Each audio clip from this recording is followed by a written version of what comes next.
আসসালামু আলাইকুম। আপনারা কেমন আছেন? আশা করি ভালো আছেন। আপনাদের সামনে একটি নতুন ভিডিও নিয়ে হাজির হলাম। ডক্টর শফিকুর রহমান কি বললেন পঞ্চগড়ের বিষয়ে? আপনাদের মনে প্রশ্ন জাগবে কিসের সাক্ষী? বাংলাদেশ সৃষ্টির পর থেকে উত্তরবঙ্গ গরিব নয়, গরিব করে রাখা হয়েছে। সেই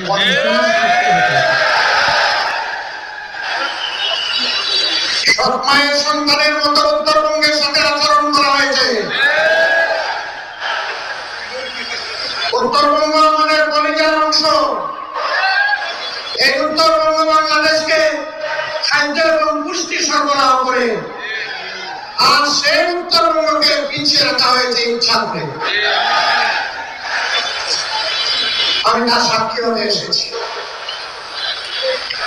উত্তরবঙ্গ থেকে আগামীতে আমরা আর কোন বেকারের মুখ দেখতে চাই না।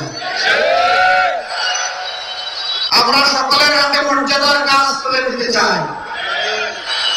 আমাদের প্রত্যেকটা যুবক যুবতী, প্রত্যেকটা নাগরিককে আমরা দেশ গড়ার কারিগর হিসাবে তৈরি করতে চাই।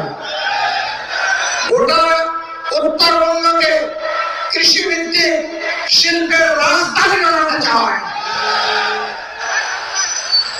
বন্দা চিনি কল করে দিতে চাই। শ্রমিকদেরকে কর্মক্ষেত্রে আমরা ফিরিয়ে দিতে চাই। ভাই, আমাদের কাছে কোনো কাজ নাই। আপনারা সবাই ভাই বোনেরা আমাদের কারণ। আপনাদের মুখে আমরা একটা ভালোবাসার কাজ চাই। আপনাদের সমর্থন, দোয়া, ভালোবাসা নিয়ে আগামীতে বেকার এবং দায় দয়া মুক্ত একটা বাংলাদেশ আমরা করতে চাই। কারণ দয়ার পাত্র হয়ে বাংলাদেশের কোন এলাকার মানুষ বসবাস করবে তা আমরা দেখতে চাই। কে তার উপর দয়া করে জনগণের ট্যাক্সের টাকায় পরেন্দ্রের পৌঁছানি কে আমরা করব না। আমরা যুবকের হাত শক্তিশালী করবো ইনশাআল্লাহ। আমরা যুবকের হাত শক্তিশালী করবো ইনশাআল্লাহ। পরিবার যেমন নারী পুরুষের সমন্বয়ে গড়ে ওঠে, সমাজের সবচেয়ে ক্ষুদ্র এবং সমাজের ভিত্তি হিসেবে পরিবার যেমন গড়ে ওঠে, আমরা নারী পুরুষ মিলে বাংলাদেশকে গড়ে তুলব ইনশাআল্লাহ। মানুষ আওয়াজ দেয় টেকনাফ থেকে তেতুলিয়া। ওই টেকনাফের উন্নয়ন জোয়ার আর আসতে পারে না তেতুলিয়া পর্যন্ত। আমরা এটা উন্নয়ন করছি। তেতুলিয়া থেকে টেকনাফ, এতদিন টেকনাফ থেকে তেতুলিয়া হয়েছে, এখন ব্যালেন্স হওয়া দরকার। এখন হবে তেতুলিয়া থেকে টেকনাফ। আপনারা মন খারাপ করবেন না তো? আলহামদুলিল্লাহ। একটা নদী, বিশাল নদী, আল্লাহর নিয়ামত। আল্লাহ তাআলা এই উত্তরবঙ্গকে দান করেছিলেন তিস্তা, ধরলা, ব্রহ্মপুত্র এবং করতোয়া। আজকে আস্তে আস্তে উপর থেকে দেখলাম নদী নয়, মরুভূমি। মরে কঙ্কাল হয়ে আছে নদীগুলো। শরীরের ভিতরে যেমন রক্তের নালী, রক্তকে এক জায়গা থেকে আরেক জায়গায় পৌঁছে দিয়ে আমরা বাঁচি। যদি ওই রক্তনালী বন্ধ হয়ে যায় তাহলে মানুষ মারা যায়। আজকে আমাদের আল্লাহর দান এই নিয়ামত নদীগুলাকে কম করা হয়েছে। এই দেশের কি কোনো মা বাবা ছিল না? তাহলে আমার নদী মরে গেল কেন? ওরা জনগণের প্রতি 5 বছরে একবার দরদের হান্ডিতে জাল দেয়, আর এটা উঠলাই ওঠে। বাকি 4.5 বছর ওদেরকে আর হারিকেন জ্বালায় খুঁজে পাওয়া যায় না। কেউ তো আবার বসন্তের কুকিল, বসন্তকাল আসছে, আইসা বলে কুহু কুহু। এরপরে এদেরকে আর খুঁজে পাওয়া যায় না। উনি আসেন জুড়ে বসে মানুষের সাথে, তৃণমূলের সাথে, গরিব দুঃখের সাথে এদের কোনো সম্পর্ক নাই। আমরা এই রাজনীতিকে ঘৃণা করি। আমরা ছিলাম, আমরা আছি, আমরা থাকবো ইনশাআল্লাহ। দেশবাসীকে পেলে চরম দুঃখ বিপদের সময়ও কোথাও আমরা চাইনি আগামীতে প্রিয় দেশবাসী আপনাদেরকে ফেলে আমরা যাব না। জীবনের মরণে একসাথে লড়াই করবো ইনশাআল্লাহ। প্রিয় বাংলাদেশকে গর্বের বাংলাদেশ হিসাবে আমরা গড়ে তুলব। আপনারা দোয়া করবেন, আল্লাহ যদি আপনাদের মূল্যবান ভোটে, ভালোবাসায়, সমর্থনে 10 দলের এই সমন্বয়কে আপনারা পার্লামেন্টে পাঠান, যাতে সরকার গঠন করতে পারে। আমরা কথা দিচ্ছি, শুধু মোদির জীবন ফিরে আসবে না, মানুষেরও জীবন ইনশাআল্লাহ প্রাণ চঞ্চল হয়ে ফিরে আসবে। আমরা এই উত্তরবঙ্গের চেহারা মহান আল্লাহর উপর ভরসা করে বলতে চাই, বদলে দেওয়ার জন্য 5টি বছর যথেষ্ট হবে ইনশাআল্লাহ। এখন যেমন আপনারা আমাদেরকে ভালোবাসা দিচ্ছেন, তখনও পাশে এসে একসাথে কাজে কাজ মিলিয়ে আমরা যদি কাজ করি, উত্তরবঙ্গের চেহারা বদলে যাবে ইনশাআল্লাহ। এবারে বলবো, মানুষ পরিশ্রমী, এই এলাকা পিছনে থাকার প্রশ্নই নেই। ষড়যন্ত্র করে, বঞ্চিত করে পিছনে রাখা হয়েছে। স্বাস্থ্য সেবার জন্য অন্যায় হয়ে দৌড়াইতে হয় রাজধানী ঢাকায়, এ সামর্থ্য সকলের নাই। যাওয়ার পথে রাস্তায় অনেকের মৃত্যু হয়। এই অবস্থা আমরা দেখতে চাই না। আল্লাহ তাআলা আমাদেরকে এই দায়িত্ব দিলে 18 কোটি মানুষের 64 জেলার কোথাও মেডিকেল কলেজ বিহীন থাকবে না, পঞ্চগড়েও মেডিকেল কলেজ হবে ইনশাআল্লাহ। মানসম্মত সেবা এখানে নিশ্চিত করা হবে। বলবেন এত টাকা কোথায় পাবেন? ওই যে চুরি করে আমাদের 28 লক্ষ কোটি টাকা বিদেশে নিয়ে গেছে, ওগুলো আমাদের পেটের ভিতরে হাত ঢুকে আমরা বের করে আনবো।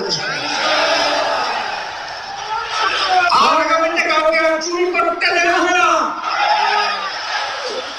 আমি বিশ্বাস করি আজকে এই জনসভায় শহীদ পরিবারের সম্মানিত সদস্যরা আছেন, জুলাই যোদ্ধারা আছেন, 71-এর বীররা আছেন। আমরা আপনাদের সকলের কাছে ঋণী। আমরা সর্বশক্তি দিয়ে আগামীতে দেশ সেবার সুযোগ পেলে, সরকার গঠনের সুযোগ পেলে আপনাদের ঋণ পরিশোধ করার চেষ্টা করব ইনশাআল্লাহ। এবং আজীবন আপনাদের প্রতি শ্রদ্ধাশীল থাকবো। আপনাদের এই ঋণ পরিশোধ করে উঠতে পারবো না, আমরা চেষ্টা করব। আল্লাহ যেন আমাদেরকে তৌফিক দান করেন। দিনটা শুক্রবার হওয়ার কারণে মনের ঝুলিতে অনেক কথা ছিল, তুলতে পারলাম না। ঝুলি আজকে থাক, ভবিষ্যতে আল্লাহ কোনদিন তোলার সুযোগ দিলে বলবো ইনশাআল্লাহ। সম্মানিত ভাই বোনেরা, আমি 10 দলীয় সমন্বয় সংযোগের পক্ষ থেকে এখন 2 জন ভাইকে তাদের হাতে আপনাদের হয়ে আমি আজকে প্রতীক তুলে দিচ্ছি। আপনারা হৃদয়ের ভালোবাসা দিয়ে প্রতীককে সমর্থন জানাতে রাজি আছেন? ধন্যবাদ, কৃতজ্ঞতা। আল্লাহ আপনাদের সম্মান বৃদ্ধি করে দিন। আজকের জনসভার পরে তো আর কোনো কাজ করা লাগবে না। 12 তারিখ বিজয় ছিনিয়ে আনা পর্যন্ত আমাদের কাজ অব্যাহত থাকবে। 13 তারিখ থেকে নতুন উদ্যোগের কর্মী হয়ে, শ্রমিক হয়ে কাজ শুরু করবো ইনশাআল্লাহ। দেশের মালিক হবো না, সেবক হবো ইনশাআল্লাহ। একটা কথা শুধু বলে দিতে চাই, ভোট দিতে পারেন নাই বহুদিন, এবার অপেক্ষায় আছেন। ভোট দেওয়ার জন্য চঞ্চল হয়ে আছেন, মরুভূমি হয়ে আছে, পিপাসার্ত হয়ে আছে। আপনার ভোট কেউ যদি ডাকাতি করে নিতে আসে, তাহলে কি করবেন? কি করবেন? রুখে দিতে হবে। যুবকরা, কাজ শেষ হয়নি, কেবল শুরু হয়েছে। এই দেশ থেকে বৈষম্য, অবিচার, দুর্নীতি, চাঁদাবাজি, দখলদারি, স্বৈরতন্ত্র বিদায় নিয়ে ন্যায় এবং ইনসাফ ভিত্তিক আধিপত্যবাদ মুক্ত, দুর্নীতি মুক্ত, দুঃশাসন মুক্ত স্বাধীন বাংলাদেশ সৃষ্টি না হওয়া পর্যন্ত আমাদের লড়াই অব্যাহত থাকবে। আমরা থাকবো না, আমাদেরকে কেউ থামাতে পারবে না ইনশাআল্লাহ। আমরা চলতেই থাকবো যতদিন পর্যন্ত এই জাতি তার মঞ্জিলে মকসুদে না পৌঁছবে। মহান রবের দরবারে দোয়া করি, হে আল্লাহ, আগামীতে ন্যায় ইনসাফ যারা এই দেশে কায়েম করবে, তোমার কায়েমের মতো দিয়ে তাদেরকে সাহায্য করবে। নতুন কোন দুর্বৃত্ত নতুন কাপড় পরে আমার যেন আমাদের সামনে না আসতে পারে, তোমাদেরকে আটকায় দাও। দেশের মানুষকে যেন ভালোবাসবে, সম্মান করবে, তাদের মধ্যে জনগণের খেদমতের সাথে আল্লাহ পৌঁছে দাও। আমরা বিশ্বাস করি তোমার ঘোষণাই সত্য। কেমন আশা ও তার যাকে চাও ওখান থেকে তার হাতে পৌঁছে দাও, আর যাকে অপছন্দ করো তার হাত থেকে ঝাপটা মেরে কেড়ে দাও। তোমার এই শক্তির উপর আমরা বিশ্বাসী। ইন্নাকা আলা কুল্লি শাইইন কাদির। আল্লাহ তাআলা সবাইকে ভালো রাখুন, 12 তারিখ সত্যের বিজয় আল্লাহ দান করুন। এবার আমরা প্রতীক তুলে দিচ্ছি, দুইজন প্রার্থীর হাতে প্রথমেই পঞ্চগড় ক্যাম্পের প্রার্থী সাথী সাহেব। যদি ভিডিওটি ভালো লাগে লাইক, শেয়ার, কমেন্ট করে জানাবেন। আর নতুন কোনো ভিডিও পেতে চ্যানেলটি সাবস্ক্রাইব করবেন। সকলকে ধন্যবাদ। আল্লাহ হাফেজ।